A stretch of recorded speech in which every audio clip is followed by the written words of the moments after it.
Kita-kita ko na naman yung mga, ha! Huwag ka ma-stress, wala kayo ha? Patang mo na nakakita mo.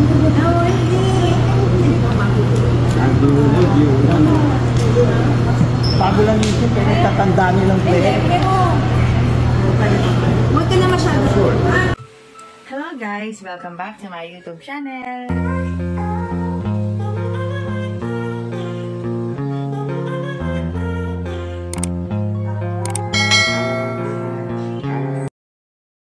Alyssa Valdez masyadong na-overwhelm sa pagkikita nilang dalawa ng kanyang former coach na si Coach Roger. Masaya daw siya ngayon dahil nakita ni Coach Roger kung paano na maglaro ngayon si Alyssa Valdez. Kung wala daw Coach Roger, walang Baldo ngayon. Dahil sa kanya nagsimula ang pangalang Baldo. Marami ding natutunan si Alyssa Valdez. Sa mga panahon nang humahawak pa sa kanya ay si Coach Roger. Kaya naniniwala si Alyssa na malaki din ang magiging improvement ng hinahawakan ngayon na team ni Coach Roger na ang Capital One.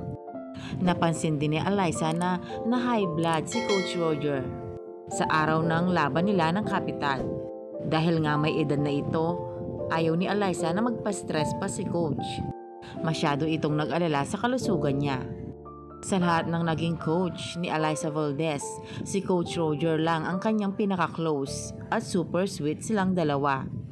Lagi silang nagbibiruan at panatag ang kanilang loob sa isa't isa.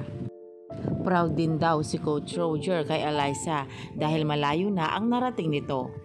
At masasabi daw niya na professional na si Alyssa pagdating sa paglalaro ng volleyball. Super proud pa nga ito kay Alyssa. Naiyak pa nga si Alyssa sa kanyang interview dahil daw nakita niya ngayon si Coach Roger. Interview ko muna. Kita-kita ko na naman yung mga, ha! Huwag ka ma-stress, wala kayo ha? Patang mo na nakakita mo.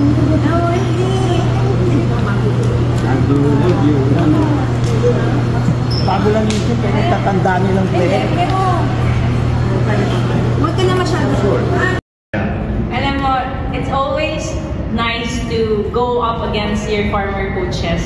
Kasi gusto mo na ipakita sa kanila kung paano ka nag-improve. Pero minsan, meron din konting kilala na ako nito. May mga ganon. Tsaka, you know, I think one thing na binibigay ni Coach Roger kasi sa team niya, yung tiwala sa mga players. Tsaka kitang-kita mo talaga sa kanya na, alam mo, every point is important kasi nagre-react talaga siya sa lahat ng puntos. So, madadala ka din doon. And kitang-kita din sa mga players niya na binibigay lahat kung ano yung kaya nila. So, for me, being able to go up against Coach Roger in today's game, nakaka-overwhelm kasi alam ko din yung pinagdaanan niya kung paano siya nakarating ulit dito. So, very, very excited ko ano pa yung mararating ng team niya, mararating ni Coach Roger.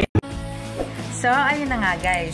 Kung nagustuhan mo ang video nito, huwag mo naman sanang kalimutang mag-like at mag-subscribe.